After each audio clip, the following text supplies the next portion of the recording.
my background, I've recently completed my undergraduate studies in information technology. I was doing my bachelor's at a local university. So I was studying information technology. So I completed last month, just waiting for the actual graduation ceremony. But safe to say that's completed, and I can look ahead and see and dive deeper into more of quantum, since it's something I met along the way. So I had to complete my undergrad, and anyways, it does create a good foundation because I'm interested in the quantum computing side of it. I know quantum technologies is quite broad, but I'm interested in the computing side of it. So with an IT background, it helps me when it comes to the programming and so on. Awesome, and congratulations on your graduation. This is always a big thing, right? To get a degree. Yeah.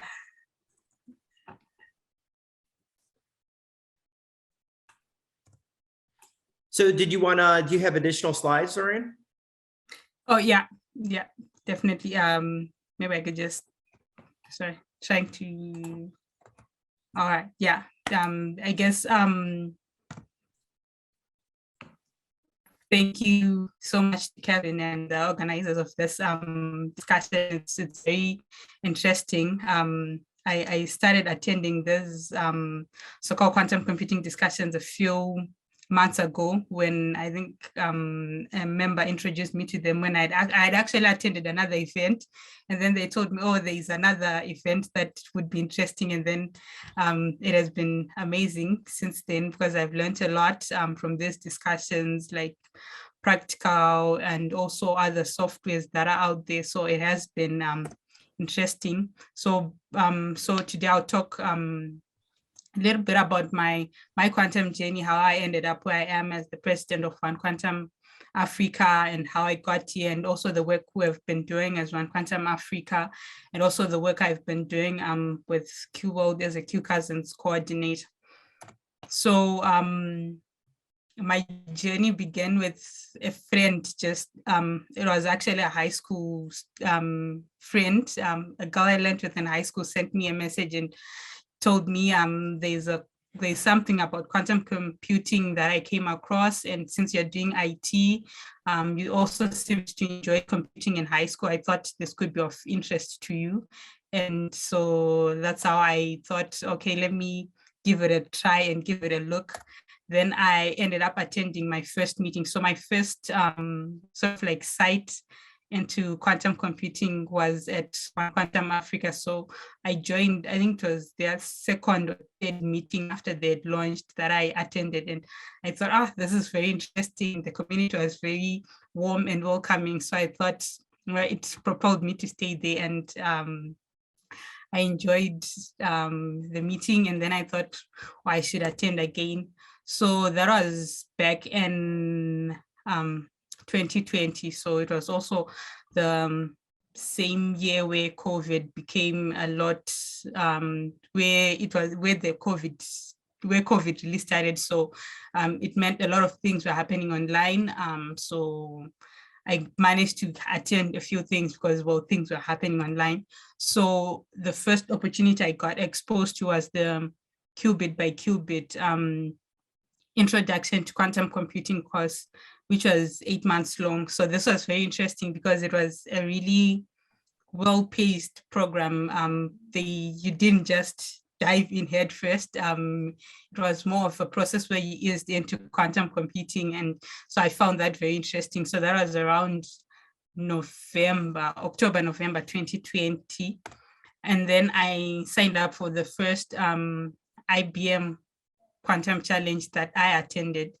So this was very scary for me and challenging, because it was like reverse learning, like starting from the difficult stuff, going to the easier stuff. But I really appreciate how the quantum community is very good and welcoming, like throughout. So like I could ask from the people who are working in quantum in Africa, I could ask from the community, from the IBM KiSKIT community. So I had a lot of support, and then that helped me and made it less difficult for me to actually adapt. But it was challenging because, well, this was completely new to me. And then I also signed up for the Quantum Challenge. So they had their first global introduction to quantum computing workshop. So this was like 1 week long. So this was, for me, this was because I was still new to quantum when I joined this workshop. It was very hard for me. I found it very challenging because I didn't quite understand quantum. And then at times, when you don't understand, you get frustrated. I was still new to the whole thing.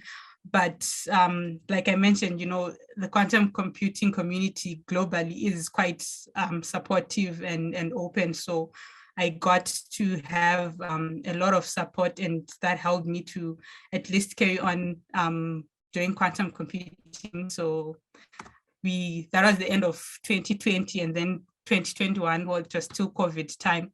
I attended my first Q Bronze workshop, which was also organized by Q. So at least this time around, I was a bit familiar with the information. There was a bit of programming involved. So that was interesting because I already had a background in IT. I'd already started my undergrad by then. So it was interesting that it was more of like joining pieces together, because with quantum, I feel it's not like completely out of this world, but it sort of like blends with what's already in existence. So, the programming that you use with the qubits is also similar, and it blends with the programming that you already learn and use in like day-to-day life. And then I signed up for the Oxford Quantum Circuits One Tech World competition. So for me, this was a very happy moment for me because this was so unexpected. I honestly thought I would be the last person to win because I just saw their ad on LinkedIn, and then I thought, well, it wouldn't hurt to, apply and throw my name in the hat. And then I actually ended up winning, and I got tickets to this amazing event, and I got to network, and I made people who are still my friends till this day. So that was very, very interesting. And it also motivated me to think and encouraged me to stay in the space, knowing that, like it's a process and it's okay. Like I'm moving at on a K pace. So that was very encouraging for me, and it really helped me to carry on working in quantum. And then after that, I attended my first Silver workshop. So this is slightly more advanced than Q Bronze workshops, which I had covered and I felt more comfortable with. But with Silver now, it was, a bit more advanced. You had to learn algorithms, Shor's algorithm, Grover's algorithm, and that was still a bit new. So I felt it was a bit challenging, especially towards the end, because, the further you go, it became a bit more challenging, but I managed to sail through. But it was a bit challenging, but I sailed through, and it was interesting. Sometimes, curiosity drives you to be like, let me continue learning. I know it's hard, but let me just continue with it and see how it goes. So that's how that was like. And then, after the workshop, I thought, well, this is amazing. So with a couple of colleagues and other members, we decided, well, I think it would be great if we had our own QCAS in Zimbabwe. And, we really feel like quantum is an amazing technology and would want it to be adopted throughout the country. So I guess to create awareness and start educating people in it, let's apply to have our own QCAS. And then we did. And then so in April of 2021, we established Q Zimbabwe. So this was a very interesting process. We, like, in the process of forming the cousin, it was, you were learning, you also got to network and meet other people in the space. So that was very interesting, and it's good. And Q Zimbabwe is still running up to now, headed by Esther, so who was a colleague of mine. So it's interesting that, we are still working and engaging the community and trying to get more people in Zimbabwe to join quantum. And it's also good because, because I'm in Zimbabwe, it helps me to also be able to tell people by word of mouth, because sometimes, people do want sort of like tangible proof about, oh, is this really in existence? Is it a myth? So when you tell people, face to face, and they see you, they see that, okay, it's a real person we are communicating with, it's a real person we are talking to. So this technology and, this ecosystem does actually exist. And then a couple months down the line, we thought from One Quantum Africa, they decided to localize it, and we had One Quantum Zimbabwe. So there are a number of other chapters in Africa, which I will mention later on in this discussion. But at the moment, I'll talk about One Quantum Zimbabwe, which we established, which was established in July, and I was the president of One Quantum Zimbabwe. So that was interesting because it took me a step further with Q Zimbabwe, because we were mainly focused on educating. It meant that I got to talk more to people in academia and, create awareness with college students, high school students, and try to get them involved in the space. And with One Quantum Zimbabwe, trying to build an ecosystem, I got to also talk to people in industry, to people in government, telling them about, quantum, introducing them to quantum. And it was an amazing thing, even though there's still a bit of, resistance, because, quantum is still somewhat slightly new. So, people are like, does it work? Will it deliver, or it promises to deliver? So, it's like anything that's new to people, sometimes you are hesitant, and, that's also some of the response you still get till this day. And then after that, I got to attend Q training. So this was very interesting, because with Q training, you train to give, it was organized by Q World, and then you are trained to give Q Bronze workshop lectures. So, I thought to myself, there's no better way to learn than to teach. So that was amazing, because you get to learn how to actually teach the material, and then you're given opportunities whereby other countries want to come up with their own cousins. You can give lectures. So that was interesting, because you got to learn. You also get to come across other questions that people have, like when learning quantum, which is good, because you also, when you learn how to answer them, you also get to learn for yourself that, you can explain it in this way. So it helped me create better understanding of quantum computing. And then I attended my KiSKIT, the KiSKIT Global Summer School in Quantum Machine Learning. So I would say this is where my love for quantum machine learning grew stronger. I was always interested in machine learning, but at this point, even in college, I hadn't covered the machine learning courses, so I didn't have much knowledge or much of a background in it. But when I actually attended the summer school, I was so interested, and then I thought, well, this is interesting. I should look closer into it. So this is what also motivated me to work on my final year project, which was on quantum classifier, where, you're using quantum to classify data and see if, you have an advantage over classifying it classically. So this was where my inspiration came from, and it was interesting because, it carried over to the next year, where I actually then still apply the information, and it's a space where I'm still working on and reading, because it's something that I'm interested in. And then I signed up for Q internship, which was interesting. So we worked with a team. We worked on a project of QMap. So for QMap, it was like mapping the landscape for quantum computing. So what we did was we tried to gather as many resources as we could in quantum computing, then group them into like beginner level, sort of like, beginner friendly, intermediate, and slightly more advanced, tried to group it into, this could be suitable for high school students, college students, undergraduate, postgrad, the language the resources are in, is it in English, is it in French, and so on. So this was why I was so interested in this program was that, in this internship, was that I was also working on trying to get more people in creating awareness of quantum computing in Zimbabwe. So working on this project, it exposed me to see what other resources are there, what's a rough roadmap that someone could follow. Everyone's journey is different, obviously, because of different backgrounds and, your learning pace and so on. But, there's something that could help someone. So what we did was try to come up with rough roadmap of that. And so I got to learn about, the different resources, the different approaches that people could use when adopting quantum. So it also helped me in conversations whereby someone would ask, hey, I'm interested in quantum computing. What can I do? How can I start?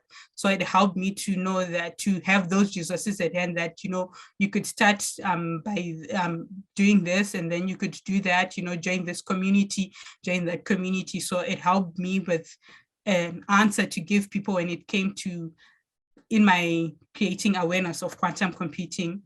And then in September, I joined the IBM Quantum Challenge Africa 2021. So this was interesting because the problems that we would be solving were so relevant, and they were closer to home, because the other problems were like problems in maybe, in crops. Africa is very good. Like, there's a lot of farming that goes on. Even in Zimbabwe, there's a lot of farming that goes on. Usually you have your village. So when I go to my village, you have to do some farming every year. So, those are things that you can actually tell someone that these are real life applications that someone can adopt. So it was a very interesting challenge for me because, it was closer to home. And then I would move to 2022. So in 2022, this was when I became the president of One Quantum Africa, which was a great milestone for me, and interesting because I had seen One Quantum grow from, in the past 2 years. As a member, I had been seeing how it grows. And so it was interesting to become the president and lead this effort and, continue with this amazing journey. So with One Quantum Africa, we are a global ecosystem and, for good. So we are trying to work on growing, like I mentioned, creating awareness. At the moment, we have about 10 local chapters in Africa, like Kenya, South Africa, Ghana, Nigeria, just to mention a few. And then there are also other countries where we are still in discussion about, forming local chapters, like Botswana, we have Egypt, Togo, and Eswatini also are some of the countries where we are trying to create awareness and have local chapters.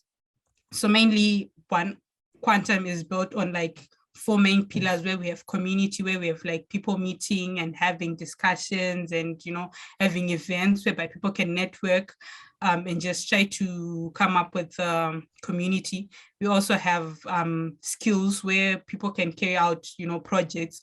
Like the last time we had One Quantum Nepal work on a project on solving women trafficking that was going on. So I think it was more of an algorithm on how to maybe solve that challenge. So that was interesting. I don't have much detail on it because I was not directly involved. So I only have like on the surface information on it, but that's just an example of the skills and that goes on.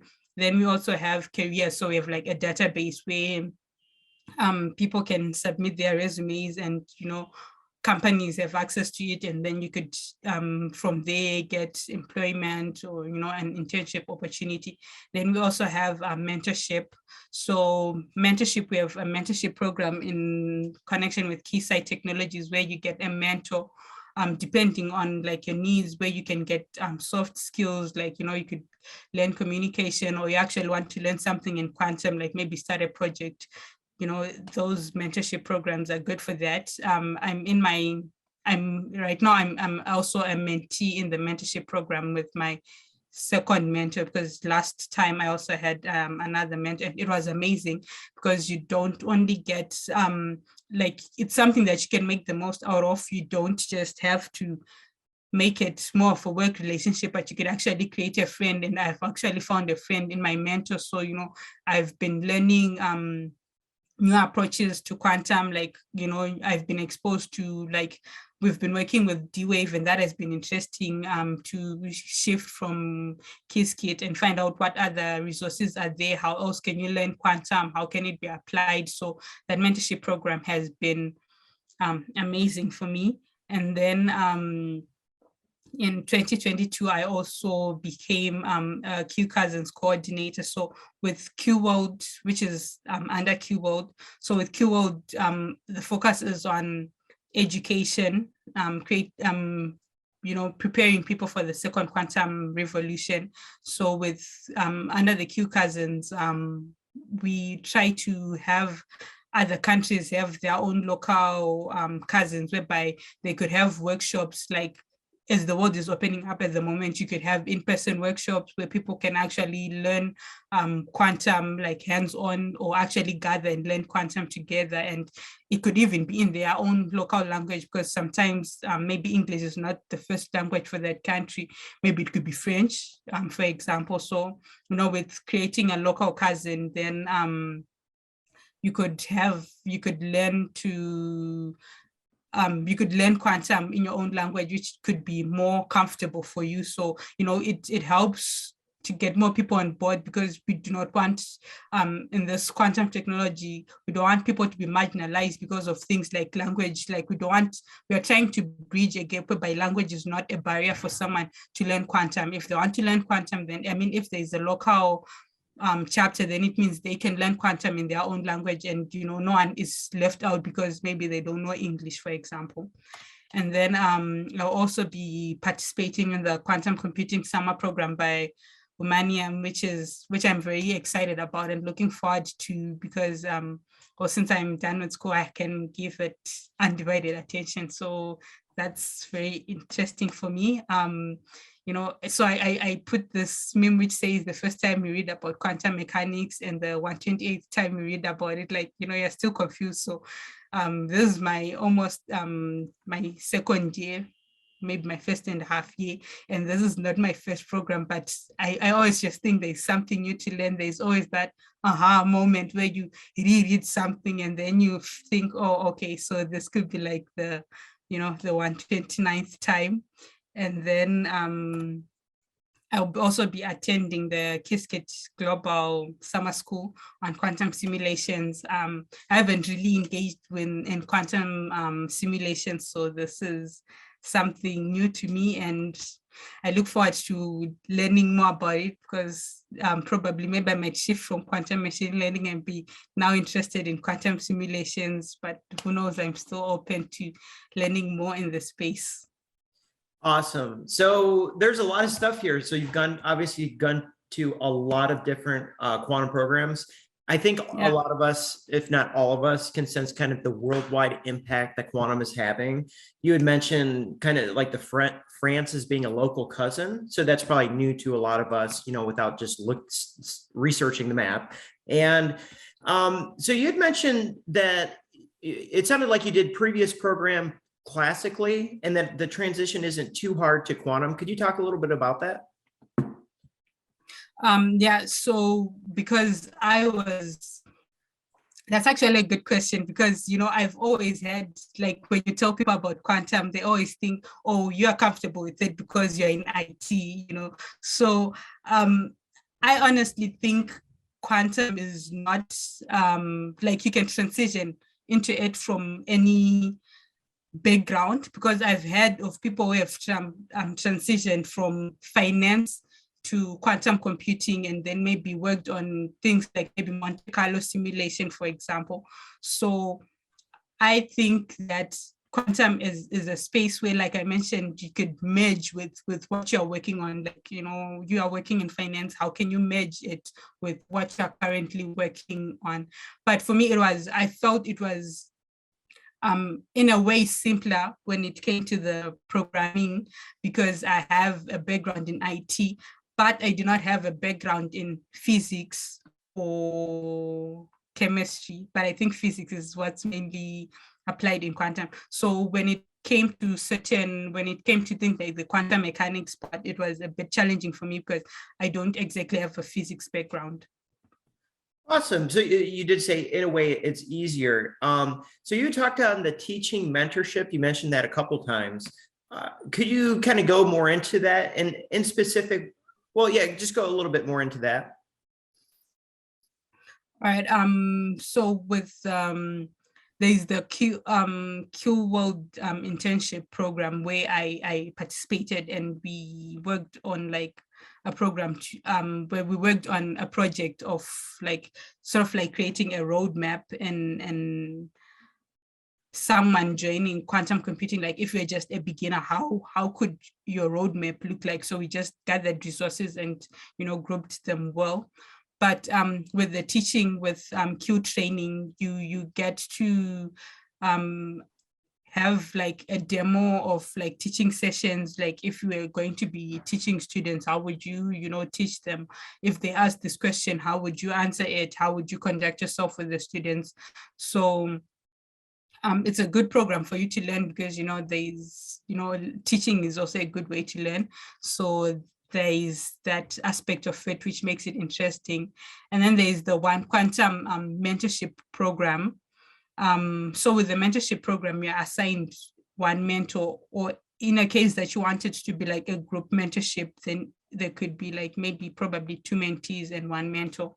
And then you work on it could be soft skills, like maybe someone just wants to work on building their confidence, someone wants to work on their communication skills. Like you would have mentioned the skills you're looking to get, and then you are matched with the person who is most suitable to that.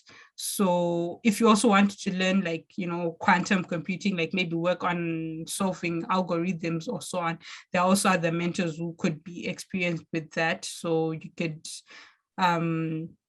just be matched with them and then work on that. Awesome. And you had mentioned the use D-Wave, and then the society problem sound like a good kind of avenue. Now, what are your current objectives or goals with Q Zimbabwe or One Quantum Zimbabwe? With One Quantum Zimbabwe, so the goal is to really create a strong ecosystem to create more awareness, because when people hear of something it's new, people are skeptical about it and have doubts. And also, like I mentioned in the beginning, that some people I do not want people to be always thinking that it was easy for me to transition into quantum because I have a background in IT, but rather like quantum is for everyone, depending, even with any background. There are people who are working on quantum and like their background is in music. So I find that very interesting and fascinating how, there's that relationship between quantum and music, which is, amazing. So at the moment, the goal is to create awareness, because I feel quantum could be used to solve relevant problems. Like not that it's an area that I've looked into deeply, but I feel like in areas like crop management, when it comes to farming, and considering we do a lot of farming, that could be helpful. There are water shortages in certain area in Zimbabwe, whereby the water is lost through maybe pipes that are not so good. So, using maybe quantum sensing, something could be done to prevent and help with those leaks, and maybe try to minimize how the costs that are involved in solving such problems. It's not an overnight task. It's also not something that can be done overnight, because there is also a need for, quantum hardware, and, for us to eventually get there, it would take some time. But at least when people are aware and know of the use cases and how they could use quantum potentially, then I feel it would help them to start adopting the technologies and start thinking about how best to solve problems relevant to Zimbabwe using quantum computing. So at the moment, it's more on creating awareness and trying to get people on board and see and work together and see what problems could we solve, what are the potential areas that quantum could help make our lives better in Zimbabwe.